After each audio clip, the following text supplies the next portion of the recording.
Yo, what's going on, everybody? It is Tyler here, and today I am bringing you some college football 25 news, I guess.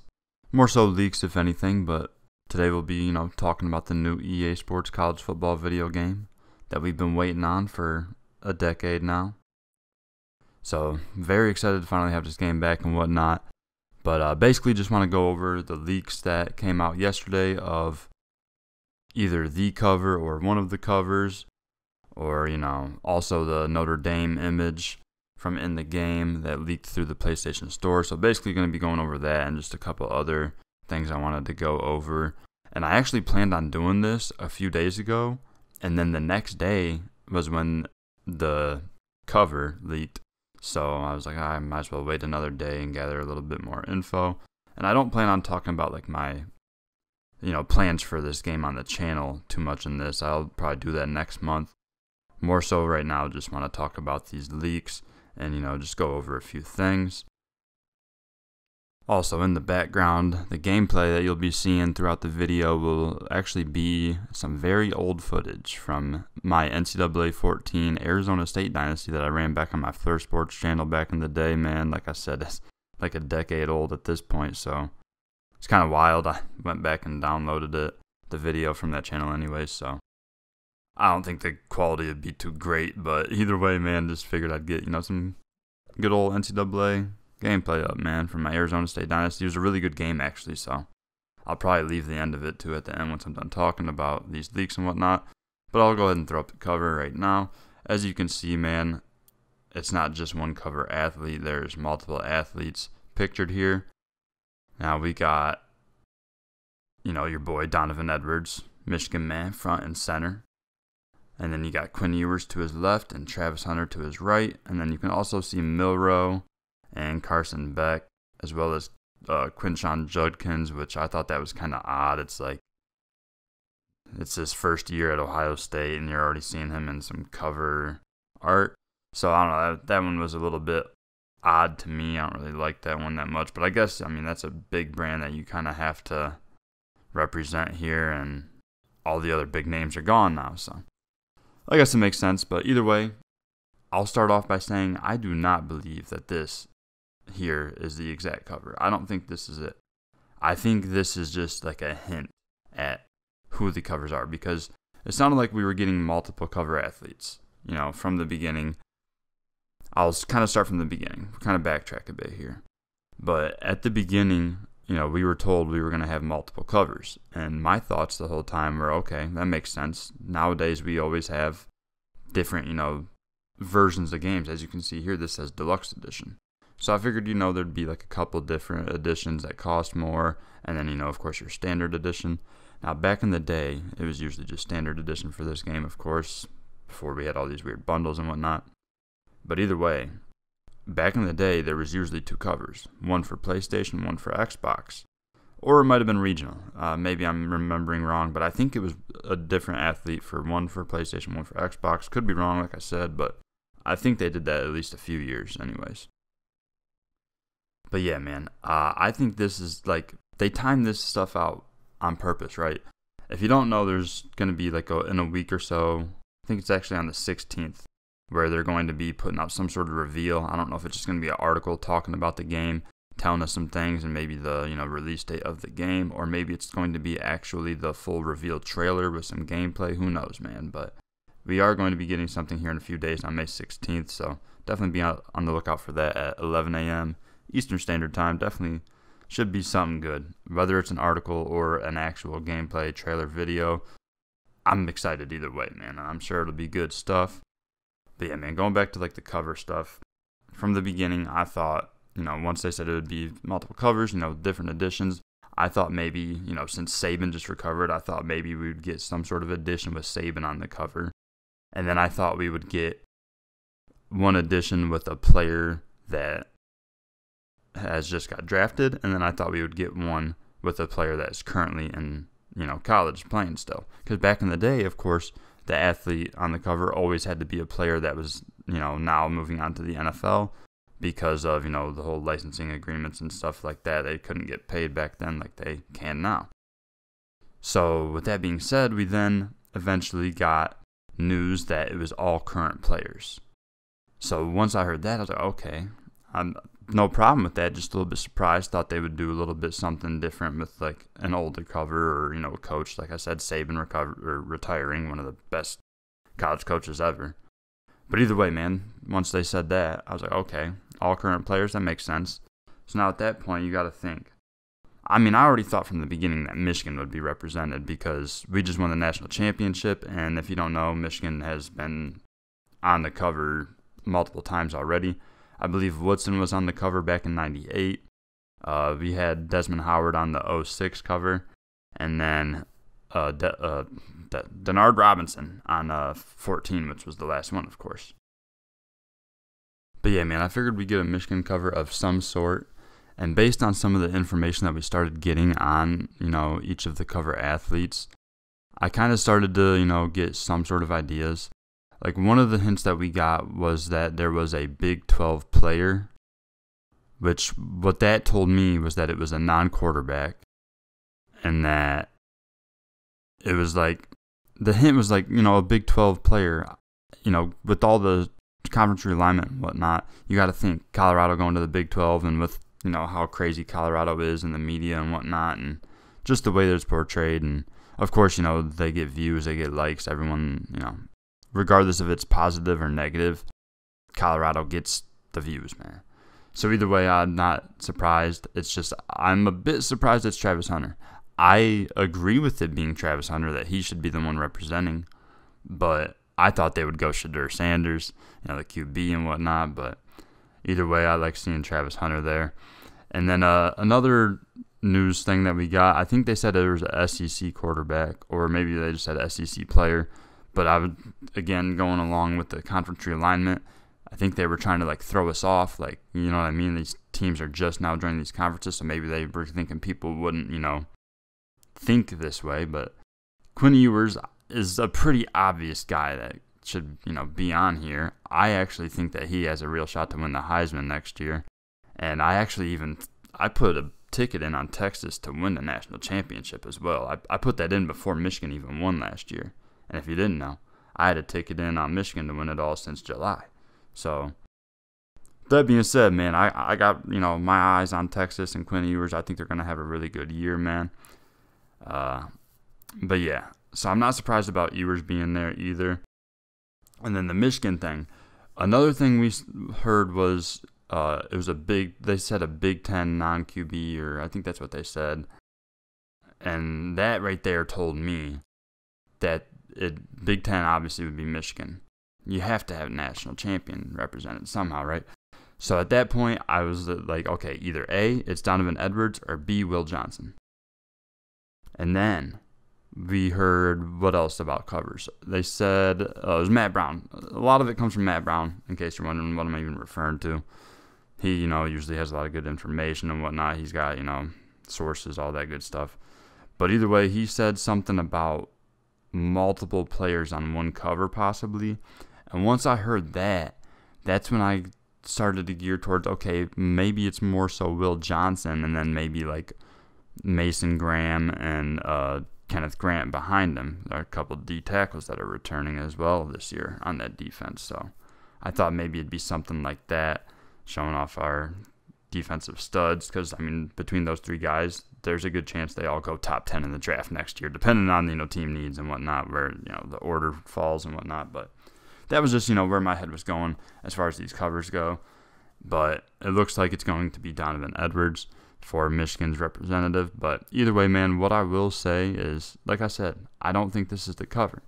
I think they call us a leak, but I think that it got leaked on purpose. I think they wanted this out there. Again, like I said, they timed these things up, right? We're a few days away from getting some sort of reveal. You see this on the PlayStation Store now. And basically what I think is that this is just a hint at the covers. I don't think this is the cover, but I think this is just telling us that we will get A, Quinn Ewers cover, B, a Donovan Edwards cover, and then C, a Travis Hunter cover. That's what I'm thinking. Now, you also see Milroe, Beck, and Judkins there, so maybe they have a separate one that has multiple players on it or something. I'm not really sure, but either way, my main thing here is what I want to say is I don't think this is the cover, because everyone's just like, yeah, this is the cover. I mean, yeah, for the deluxe edition, maybe. I guess maybe it is for the deluxe edition. But as far as like the regular editions and whatnot, I think this image here is hinting at who will be on the multiple different covers. But either way, I think I yapped enough about that, man. Comment below what you think about that. I'll also touch on this image here. I'll pop up on the screen now. It's an in-game image. Also came from the PlayStation Store, man.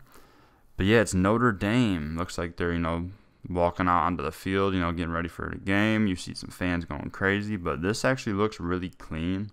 I heard some people complaining that it looks like Madden, and like, I don't understand what you mean by that. Like, how different can it look? You know what I mean? Like, where we're at and with like electronics and like technology and all that good stuff and graphics these days, like, why would you want it to look different, right? Like, it definitely needs to play different. The modes all need to be on point and everything. The features and all that extra stuff definitely needs to be way better than Madden and whatnot. But if we're talking pure visual standpoint, you're telling me I don't think Madden looks bad. It just don't play that great and whatnot. So I don't see why people are complaining about that, man. But based off this image, man, it looks like they, spent some time, man, getting the details. The fans actually look pretty solid, man. So yeah, I mean, it's not much, but it's nice, man. I know I haven't really talked about it a lot, but this game is something I've been waiting for years, man. And just, wanted to go over these leaks, man, and talk about a few things and whatnot. But yeah, man, I think, the cover's just, telling us a few things about, who will be on the covers rather than that actual being the cover. But yeah, man, comment your thoughts below. I'll go ahead and leave you with the rest of this video. I'm not sure how much will be left, but I'll just leave you with the rest of the game since it was actually a pretty good one, man. Of course, I unfortunately didn't end up finishing this series back in the day, but I, got a few episodes in, and this was, one of the earlier games in this series. And it was a good one, man. It was a good finish. Didn't really go the way I wanted to in the end, but it was cool to go back and, see some stuff that I put out, 10 years ago and whatnot. But either way, that's going to do it, man. Go ahead and comment below, like I said, what you think of these leaks and, just the game in general. Are you excited for College Football 25? Finally back after 10 years, man. But yeah, man, I'm working on a teaser trailer for my Road to Glory series. That should be up probably by the end of the month. Maybe I might wait till the beginning of June for that. But either way, I am working on that. Definitely excited, man. And we'll definitely have a video out next month as well, going over my plan, like my full plans for the game and whatnot. But yeah, that'll do it for today, man. Leave a like if you enjoyed. I appreciate that a lot. And subscribe to the channel if you are new. Plenty more coming soon. Have a nice day. Peace. Minutes to go in this game. Kelly looking to throw. He's got a man. It's Coyle making the catch, getting close to midfield. And now we have 3rd and 1, looking to convert as we hand off to Grice up the middle, and that's enough to move the chains. We need to tie this game up before the clock runs out. So now 3 minutes to go. 3rd and 2, and Kelly looks to throw. He's got a man. It's Foster making the catch as he is hit, and that's an 8-yard gain, moving the chains once again. And we are driving now. Kelly in the shotgun here on 1st and 10, faking the handoff, goes to the right sideline. It's Strong making the catch, and he is inside the 15. That's a gain of 11, moving the chains once again. He's got 99 receiving yards on the day. So now we have 3rd and 5, big play right here, need to convert. And we go to the right side, it's Grice making the catch. He gets upfield, and that's enough for the first down. Getting 6 yards right there. We are now inside the 5. Foster takes this handoff, and he's into the end zone for the touchdown. Great blocking right there as he just goes along that wall and gets into the end zone for the game-tying touchdown. So now Wisconsin offense back out on the field. And Stave with the ball going deep down the left side. You can't be serious right now. It happens once again. It's Frederick here with the 51-yard catch. And our pass defense is doing terrible.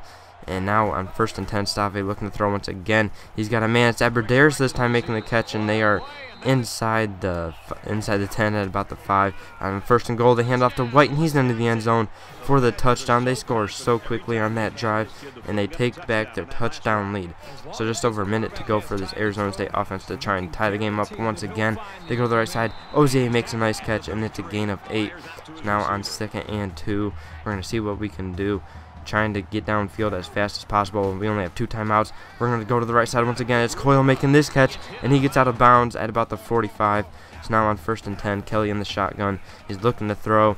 He's got time. He goes over the middle. It's Ozier making the catch, and that's a 17-yard gain as we are now under 50 seconds to go. And now we have a 3rd and 4. Need to convert right here. It's a big play. And Kelly goes quickly to the right. It's Coyle making the catch. He gets upfield, and that's enough for the 1st down. And we're at about the 25-yard line now. So we call a timeout there. 1 remaining. And here it is, 1st and 10. Kelly looks to throw. He goes quickly to the right. It's Gwen making the catch. He gets upfield, gets out of bounds to stop the clock, and that's enough to move the chains once again. He has 54 yards on 4 catches in this game. Here we have 2nd and 15. The clock is ticking down. 10 seconds to go. We throw quickly to Coyle. He makes the catch, and we call our last timeout. That's a gain of 10, making it 3rd and 5 with 8 seconds to go in this game. Huge play right here as Kelly drops back to throw. He's got a man, and it is caught by Grice. He's into the end zone for the touchdown, and we tie this game up with 5 seconds to go in the 4th quarter. What a play, what a drive. We are now into overtime, and Wisconsin wins the toss. And they're going to be on defense first, so that puts a lot of pressure on this Arizona State offense. So we need to score here. And Kelly looks to throw. He goes deep to the left side, and on the first play of overtime, Gwen makes a beautiful catch at the sideline, keeping his foot in bounds, and that'll make it 1st and goal. So we need to get a touchdown here. Definitely don't want to get a field goal, because then Wisconsin could get a touchdown and win it. But here we hand off to Grice to the right side, and he's going to get in the end zone for the touchdown. And Arizona State goes up by 7. Scores now 42-35. And Wisconsin's offense now takes the field. Save in the shotgun looking to throw, and he's going to be sacked for a loss of 7. Nice job by the defensive line right there, putting the pressure on. But now on 2nd and 17, looks like they're going to go for the screen pass, and it's complete to White. He's got lots of space. He makes a couple guys miss, and he has a huge gain, finally tripped up inside the 15, and that's going to be a big gain, making it 1st and 10. But now they have a 2nd and 1 inside the 5, and Stave going to hand off to the fullback, and he gets into the end zone for the touchdown, and that's going to tie the game up for Wisconsin. So now they get the ball first in the 2nd overtime, and Stave back to throw once again. They got a man wide open over the middle. It's Love making the catch, and they're at about the 6-yard line now. It's going to be 1st and goal. So right here, they put a man in motion. Stave looking to throw once again, and he's got a man. It's Aberderis wide open into the end zone for the touchdown. Our pass coverage just doing terrible. So now we need to get a touchdown to force a 3rd overtime as Kelly fakes the handoff. He's got a man. It's Strong making the catch, and that's a nice gain of 11 as we move the chains right there. It's now on 2nd and 7. Kelly in the shotgun calls a hot route. He's going to fake this handoff. Goes over the middle. It's Strong making the catch. He's into the end zone for the touchdown, and we tie this game up, forcing a 3rd overtime. So we get the ball first in the 3rd overtime, and here Kelly with the ball. He's going to throw over the middle. It's the running back Grice out of the backfield, and that's an 11-yard gain, moving the chains. So right here, it's 2nd and 9. Kelly in the shotgun once again, looking to throw. And we got a man over the middle. It's Strong into the end zone for yet another touchdown. He's having a huge game. And if you did not know in college football, 3rd overtime means you have to go for 2 on a touchdown. So here we go. And Grice makes the catch, but he's stopped inside the 1, unable to get in for the 2-point conversion. So now, if Wisconsin gets a touchdown, we need to stop them on their 2-point conversion, or they're going to win this game. But Stave back to pass here. He's looking to throw. He's got a man in the back of the end zone. What a catch as he gets 1 foot in bounds. I was very surprised that he was able to make that play. So here's their 2-point conversion. This will decide the game, or we go to a 4th overtime as Stave is back to throw. He's got a man open. It's Aberderis making the catch, and Wisconsin is going to win this game. I just can't believe how close this one was. It was a great one between the number 22 and number 23 ranked teams in the country. Just our defensive backs need to step their game up. And I'm sorry that this video is so long. I really appreciate it.